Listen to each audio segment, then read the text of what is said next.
My name's Casey, and up until just a few nights back I honestly thought my family cared about me. It all kicked off with a simple ping on my phone. My aunt had sent over a video. I was right in the middle of making dinner when I heard the buzz. I wiped my hands on a dish towel, picked up my phone, and without thinking much, tapped open the message. At first I figured it was just something random, maybe a funny old family clip she'd dug up. But then I heard my mom's voice. Casey should be grateful. She'd be nothing without us. My heart just sank. The video was all shaky, like someone had set their phone down and didn't realize it was recording, but the voices came through loud and clear. A pathetic failure, that's what Casey is, my dad chimed in, laughing. But at least she's good for something, paying our bills. More laughter. I found myself gripping my phone tighter. If Casey ever stopped sending money, my aunt, the same one who sent the video, said, her voice dripping with a smug little smirk, we'd just guilt her into it. She's way too soft to ever say no. I went completely numb. My name. They weren't talking about some random person. This wasn't a joke. They were talking about me. For years I'd been helping them out, covering their rent, paying off their debts, draining my own savings just to make sure they never had to struggle the way I did. And this is what they really thought of me? I just sat there, frozen, my thumb hovering over the screen, when suddenly the video vanished. This message has been unsent. I stared at the notification. My aunt must have realized what she'd done and freaked out, hoping I hadn't seen it. I should have called her right then, should have let them all know I was on to them. But instead I set my phone down and acted like nothing happened. That's when I made up my mind I wasn't going to react. Not yet. I needed a plan. I sat there for what felt like forever, just staring at my phone. Their words kept bouncing around in my head. Casey should be grateful. A pathetic failure. She's too soft to say no. I wanted to believe it was all some big misunderstanding, maybe just a bad joke, maybe there was something I wasn't getting. But deep down I knew better. I knew exactly what they meant. Every word. And the worst part? They weren't wrong about one thing, I really was too soft to say no. How many times had they guilt-tripped me into helping? How many times had I put my own life on pause just to make sure they had what they needed? My dad's temporary money problems turned into me paying their rent for years. My brother's college tuition, he never even finished school. My mom's endless emergencies always popping up right after I got paid. And I did it all without a second thought, because that's what family's supposed to do, right? I'd spent years convincing myself I was doing the right thing, that they appreciated me, that they loved me. But that video, just that one video, blew up every last bit of hope I had left. Now they thought they'd covered their tracks. My aunt unsent the message, probably breathing easier, thinking I hadn't seen a thing. Maybe she even told everyone, don't worry, Casey didn't watch it. They figured I was still clueless, and honestly that was my secret weapon. I could have texted her right then, could have called her out, told her I saw everything. But what good would that do? They'd just deny it, make up excuses, twist things around to make me feel guilty all over again. If they wanted to believe I was still their naive, obedient little aim, I'd let them for now. Because in a few days the next payment was due, and this time things were going to change. The next morning I woke up and went through my usual routine, but everything felt off. The sun still peeked through my curtains, my coffee still brewed like always, but there was this new awareness in the back of my mind, like I was finally seeing my life from the outside. My phone buzzed, a message from my mom. Morning, sweetie. Just checking in. Hope you're doing well. I stared at the message. It was just too normal. She never texted just to check in. There was always a reason, always some hidden request. And sure enough, a few minutes later, Mom, oh, by the way, rent is due soon. Can you send it by Friday? There it was. The same old cycle, the same old pattern. But this time I wasn't going to play along. I started typing my reply, my fingers hovering over the keyboard. Normally I'd say something like, of course, or, no problem. Sometimes I'd even apologize for not sending it sooner, just to make sure they never felt put out. Not this time. I deleted everything and just wrote, me, I can't this month. I stared at that message for a few seconds before hitting send. Then I set my phone down and waited. 1 minute. 2 minutes. Buzz. Mom, what do you mean you can't? I could practically feel her frustration through the screen. I'd never said no before. I didn't answer right away. Instead, I took a slow sip of my coffee, letting her sit with her confusion. More messages started rolling in. Mom, Casey, this isn't a joke. We're relying on you. You know we don't have anyone else to help us right now. A second notification popped up, this time from my aunt. Hey sweetheart, your mom's really upset. Is something wrong? I almost let out a laugh. Was something wrong? Everything was just fine apparently. I'd been the one keeping their lives afloat for years, and the first time I even hinted at not coming through, they went into a tailspin. Not once did anyone check in on me, ask if I was alright, or wonder if I needed anything. It was never about me. It never had been. I took a long breath, trying to steady myself, and typed back, "Me, I've got some surprise expenses this month. I can't send any money. Sorry." That was all I gave them. No drawn-out explanation, no apology, nothing extra. Then I waited. What happened next told me everything I needed to know. The silence was almost suffocating. For the first time in as long as I could remember, I told them no, and they had no idea how to react. I watched my phone, those 3 little dots popping up and vanishing over and over.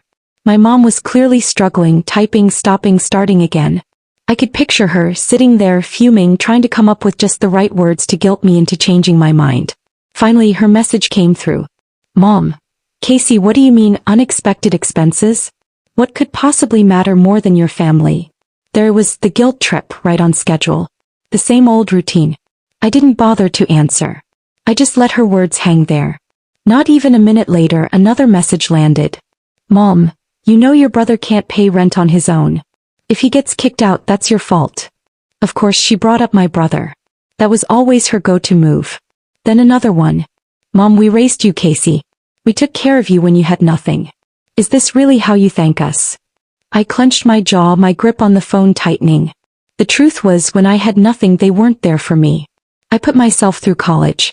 I juggled 3 jobs just to get out of that house, and the second I started making money, they latched on and never let go. I had nothing because they took everything I had. My phone buzzed again. "Aunt, Casey honey, don't do this. We're family. Your mom's just upset, you know how she gets. Just send the rent and everything will go back to normal. Everything will be fine." Fine for them, maybe. I set my phone down, my heart pounding so hard I could feel it in my throat. I needed a minute to clear my head. I walked into the kitchen, poured myself a glass of water, and stared at the clock, letting the cold glass cool my hands. I could feel something shifting inside me, something I'd been afraid of for years. I'd always worried that if I ever stopped paying, they'd hate me, they'd cut me off, they'd turn their backs on me. But now I finally saw it for what it was. They never loved me. They only loved what I could do for them. And the second I stopped, they'd show me exactly who they really were. Another buzz. I walked back over and picked up my phone, my hands steady now. This time it was my dad. "Dad. Casey, I don't know what's gotten into you, but this is out of line. You're being selfish. This family needs you and you're acting like some spoiled brat. Grow up and do what's right." There was no more pretending, no more sugarcoating, just straight up demands. I stared at his words, my heart thumping in my ears. Then another notification popped up, a voice message from my aunt. My hands shook as I hovered over the play button. Something told me this was going to be different. I just stared at that little triangle, my thumb trembling. My heart was pounding. My aunt never sent voice messages. If she had something to say, she usually hid it behind a wall of fake sweetness in a text, just enough to make me feel guilty. But this was something else. I pressed play and her voice came through, sharp and impatient. "Casey, listen. I don't know what you think you're doing, but this isn't funny. Your mom is losing it, your dad's furious, and honestly I can't blame them. You've always been a little ungrateful, but this is just plain selfish. You've got a good job, don't you? You make more than any of us. You don't even need that money. Meanwhile, your family is struggling and you just decide you don't care anymore." She let out a bitter laugh. "You owe them, Casey. After everything they did for you, after all the sacrifices they made, they gave you life, and now you're just going to walk away? Pretend they don't exist? What kind of daughter does that?" She paused, and for a second I thought she was finished. But then her voice came back, colder than before. "You know what? If you really want to be that kind of person, fine. But don't expect them to forgive you. Don't expect to come crawling back when you realize how much you need them. Because once you cross this line, there's no coming back." The message ended. Silence. I let her words hang in the air, my thumb hovering over the replay button, my ears ringing, my hands numb. I should have been scared. I should have been desperate to fix things, to apologize, to make it right. But instead I felt calm. No more than calm, I felt free. Because she just confirmed everything I'd feared. They didn't love me. They didn't respect me. They didn't even see me as a person. I was just a wallet to them, a walking, talking ATM. And the second I stopped handing out money, I was nothing. And if that's all I was to them, maybe it was time to be nothing at all. My phone buzzed again. Another message from my mom. Mom, last chance, Casey. Send the rent. I stared at that message for a long time. Then without a second thought, I blocked her. I blocked my dad. I blocked my aunt. And just like that, for the first time in years, I was free. Or at least that's what I thought. The next morning, the knock on my door sent a cold shiver down my back. It was early, way too early for anyone to be up unless they had a real reason. The sun was barely up, just a faint glow behind the curtains. For a second I thought about just ignoring it. Maybe it was a neighbor, maybe a delivery, maybe anything except what I already knew deep down it was. Then came another knock, louder and more impatient. I took a deep breath, bracing myself, and walked over. My hand hovered on the doorknob, my heart pounding so hard I could feel it in my throat. Finally I opened the door. There he was, my brother Blake. He looked like he hadn't slept at all, his clothes wrinkled, his hair a mess, and his eyes, man, his eyes were wild, red, and desperate. Are you kidding me, Casey? His voice was sharp, almost cutting. What the hell is wrong with you? I blinked, keeping my voice steady. Well, good morning to you too. He scoffed, running his hand through his hair, making it stick up even more. Don't do that. Don't act like this isn't a big deal. You blocked everyone. Mom's losing it, Dad's pissed. You're just, cutting us off? Pretending we don't exist now. I crossed my arms and leaned against the doorframe. I don't know, Blake. Maybe I just got tired of being treated like an ATM. His jaw tightened. Oh, come on. Not this again. Not this. I let out a dry, bitter laugh. Blake, I've been paying your rent for years. I've covered your bills, your groceries, even your gym membership. And the one time I say no, the one time I try to set a boundary, Mom calls me selfish. Dad says I'm a disappointment, and you show up at my door like I've committed some kind of crime. He opened his mouth like he wanted to argue, but nothing came out. So I kept going. And don't even try to act like you care about me. I saw the video. His face went pale, all the color draining out of him. For a second I saw real fear in his eyes. What video? I gave him a cold smile. You know exactly which one. Blake shifted his weight, looking away, his hands curling into fists. Look, it wasn't serious, okay? We were just messing around. You're blowing this out of proportion. Messing around? My voice was low, but it cut like a knife. You all sat there laughing, calling me a failure, saying I should be grateful to pay your bills. Do you have any idea what it's like to hear your own family talk about you like that? He let out a harsh breath, rubbing his face. Casey, come on. No, I cut him off. You come on. You want money? Get a job. You want someone to bail you out? Find someone else. Because I'm done. He just stood there staring at me, and for a split second I saw something raw flicker across his face. But it vanished just as fast. You don't mean that, he muttered. I looked him right in the eye. Yeah, I do. He went quiet, then his face twisted into something ugly. Fine, he spat. You want to be a selfish bitch, go ahead. But don't come crawling back when you realize you've got nobody left. And with that he turned and stormed off. I stood there watching him walk away, my chest tight but my back straight. Because he was wrong. I did have someone left. I had myself. Just as I closed the door, letting out a shaky breath, my phone started buzzing again. I glanced down and saw my mother's name lighting up the screen. But I wasn't going to answer. Not this time. For years I'd been at her mercy, her constant demands, her guilt trips. The way she twisted my sense of responsibility to keep me giving, always giving, just to keep her from falling apart. But I was done with that. I flipped my phone over, screen down, and walked away. The truth was, I was finished. Finished being the family's emergency fund, the one who always bailed everyone out when they couldn't be bothered to help themselves. Finished with the lies, the manipulation, the way they never once asked how I was holding up, never once cared about the toll it took on me to always be the one holding everything together. I'd carried their burdens for years, my mom's, my dad's, my brother's, like I owed them some endless debt for being born. But nobody ever asked what I needed. Nobody ever cared about me. Now I was finally taking my life back. But my choice didn't go unnoticed. The next morning as I sat alone in my living room, the quiet felt almost heavy, pressing in on me from all sides. The reality of what I'd done was starting to settle in, but I didn't feel any regret. I wasn't second-guessing myself. Deep down, I knew I'd finally done the right thing. That night, my phone buzzed again. I almost ignored it, but curiosity got the better of me. It was a message from my dad. "Dad, we raised you, Casey. Don't think you can just walk away from everything we've done for you. You're making a huge mistake. Come back. We can fix this." I could practically hear the panic in his words. I sat there for a while just staring at the screen. I could have ignored him, could have blocked his number too. But I had a better idea. I wasn't just going to block them out. I was going to make sure they understood exactly what they'd done, every single time they'd taken me for granted. And I was going to start right now.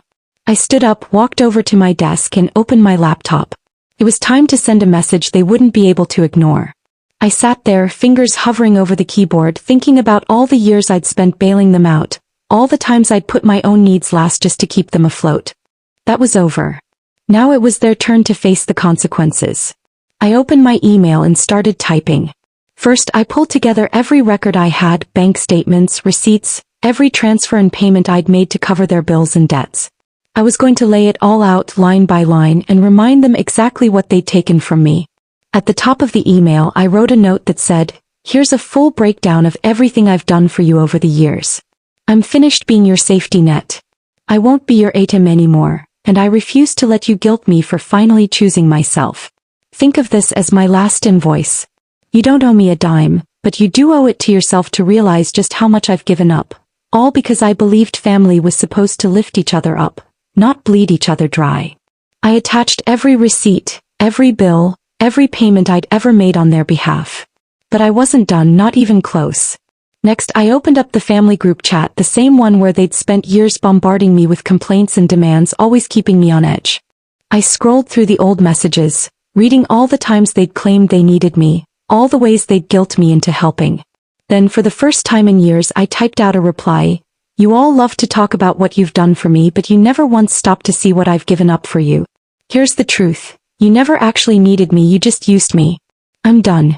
This is the last message you'll ever get from me. Don't contact me again." I hit send. The silence that followed was almost sweet.